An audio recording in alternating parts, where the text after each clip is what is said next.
Well, there's an awful lot going on in the West Ham world, that's for sure. Largely because I haven't done a video for a couple of days, so just the stories have built up for us to talk about. I'm really not sure we'll fit them all in today.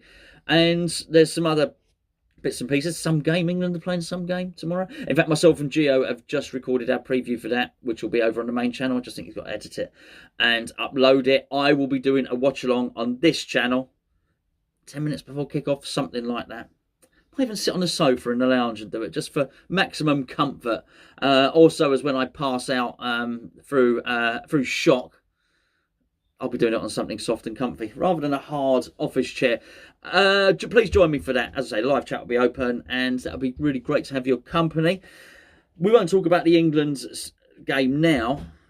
We will talk about. There's some interesting ones. There's a tip. There's a little bit of rumour, a little bit of gossip, which makes something regarding a West Ham signing a little bit believable. Now, I'm aware that on this channel I've spent so much time sort of making fun of our penchant for signing tall players. I've called so many players the tallest player in the world that I almost can't do it anymore. But I will try and do it one more time, because apparently we're going to sign a 6'9" striker. I mean, 6'9". That's a basketball player, isn't it? He is a £26 million.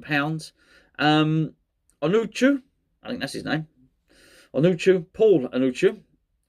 And Brighton Hove Albion are also interested. He's 27 years of age. He plays for Genk. Not to be confused with Ghent. Genk. He's massive. He's basically as tall as the Shard. I don't believe it. I don't think it's going to happen. I think he's just linked with us because he's tall. But anyway, that's an interesting one. Let's just cut to... Okay, so we had another striker in mind, and Wout Weghorst. You know this guy, Wout Weghorst. I think you've got to sign him just for that name. Although it looks like Tottenham are going to sign Wout Weghorst. I don't know whether that is as an understudy to Harry Kane. Harry Kane may not get his move now, by the way. I mean, let's be perfectly honest. If he keeps on playing like he is... Remember he did that interview saying, well, if Daniel Levy gets offered 100 million for me, I don't think anyone's paying 100 million at the moment, Harry. You look injured and you don't look fit. He's a good player, obviously. I just do wonder if any of the big clubs are going to shell out the big money for him. There's a story as well about David Moyes appointing his son as scout. I'm not avoiding it. I need to read more of it, because obviously I was quite scathing about Huselos appointing his son, Pellegrini appointing his son. I need to look a little bit more into this. We are linked with a player, a very, very good player. And he's from Sporting Lisbon. And his name is Cabral. Now, most of the time we get linked to these players, I've never seen him play. This boy is lightning. This boy is quick. This boy is excellent. I just think he plays in a position where we are well covered. And I do wonder when players are linked with us, why the journalists or the websites in question don't just do their research. Don't look and think, actually, not looking to buy somebody. You know, if what we want to do is get a story for West Ham that's going to get a lot of clicks and a lot of hits, let's do a left back. Let's do a midfielder. Let's do a striker. Let's do something. Let's not do somebody who's predominantly a winger, because they're unlikely to buy him. It wasn't interesting, actually. It was boring to find out that Dean Windass. Why is he getting wheeled out? Why everybody wheeling out Dean Windass? Dean Windass and Noel Whelan, why are they speaking about everything? Anyway, Dean Windass believes that Ross Barkley will be a great alternative to Jesse Lingard.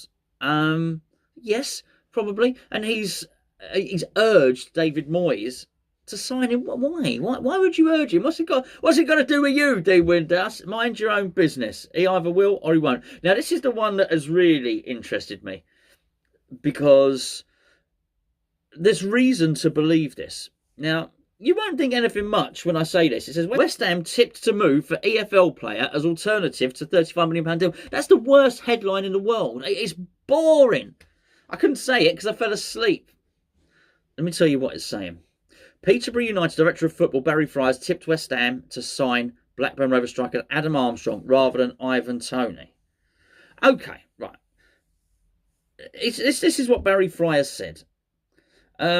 There's a lot of talk about them going for Ivan. I can see that, but I think it'll cost them too much. And now, I believe Toney played for Peterborough before Brentford, which is where Barry Fry is Director of Football.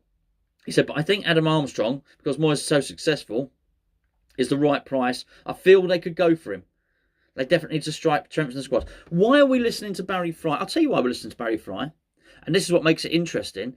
Because Barry Fry has known Gold Sullivan for years. Barry Fry talks to either one or both of them constantly all the time. They're mates. So if Barry Fry is saying, I think that West Ham are not going to go for Ivan Toney, they're going to go for Adam Armstrong, I feel they could go for him. Well, he wouldn't. I mean, if your mate had told you something, if your mate's going on holiday, you wouldn't say, I feel he's going to France. You just know he's going to France this year on holiday. I feel. Now, there's no way that Barry Fry and the owners haven't had a conversation about players. They would use him as a sounding board. He's a director of football. He's been years in the game. They particularly would have spoken to him about Ivan Toney.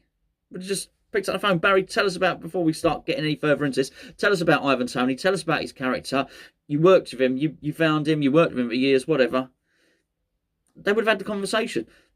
There's no way during those conversations, when they speak on the phone, that he hasn't said, that Adam Armstrong's name hasn't come up.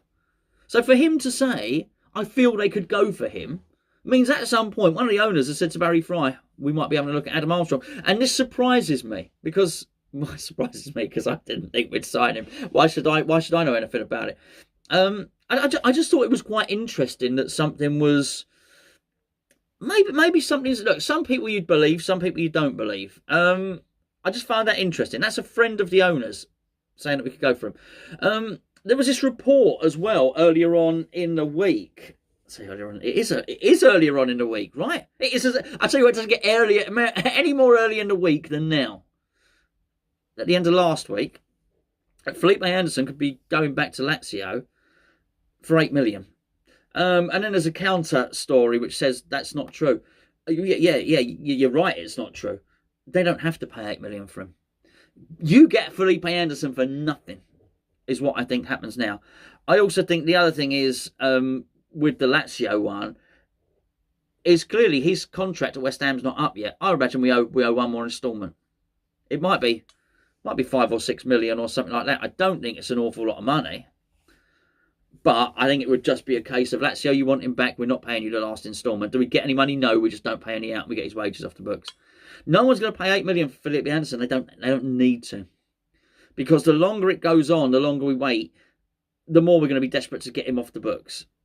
And it's a real shame that his attitude is not there, or whatever is not right. For whatever reason, it's not worked out for him. Because I actually think a motivated Felipe Anderson, and a Felipe Anderson that was integrated within the squad, would be a massive benefit for our Europa League campaign. I really do. I think it'd be really, really good player to have there for when we're resting some of the other players, just to come on and somebody that's a sort of a bit of a quality operator. But it ain't going to happen. It's a shame he can't sort it out. And I just think we're just going to take them. We'll take whatever we can get for him. And I think whatever we will be able to get for him is money off of his wages. I just think that's the main thing. Lots of other links linking us with what's his name? With the I can't even. I'm like, do you know what? I wasn't even going to I'm not even going to pronounce the bloke's name. There's another story there about David Moyes and his son. We will get round to that. As I say, I'm going to have a little look at that. Attila. The Attila transfer is off, unfortunately, which is a shame because it's a good name. But it's just another one of these stories linking us to anyone that plays in Turkey. It's absolutely ridiculous. I mean, crazy, absolutely crazy stuff. Anyway, that's really not it. There's so many small stories about players you have heard of, you haven't heard of. I think a lot of them are relatively unbelievable. I'm going to come back to you on the David Moyes one. Also, there's a thing about Declan Rice as well, which about him getting tapped up while on England duty. I say tapped up. It's players having words in his ears saying, "Oh, you want to come to such and such a club." It's really good. I don't know how we would know that. But again, there is something. There's something there as well, which I'll probably discuss with you possibly tomorrow. Actually, no, I won't be discussing it with you tomorrow at all, because tomorrow is the England game. Please do join me for that on the watch along. or don't enjoy it on your own. Go to the pub if you can. If you can't go to the pub, then sit on your sofa, grab a beer, and we'll have a chat on the watch along. I'll catch up with you then.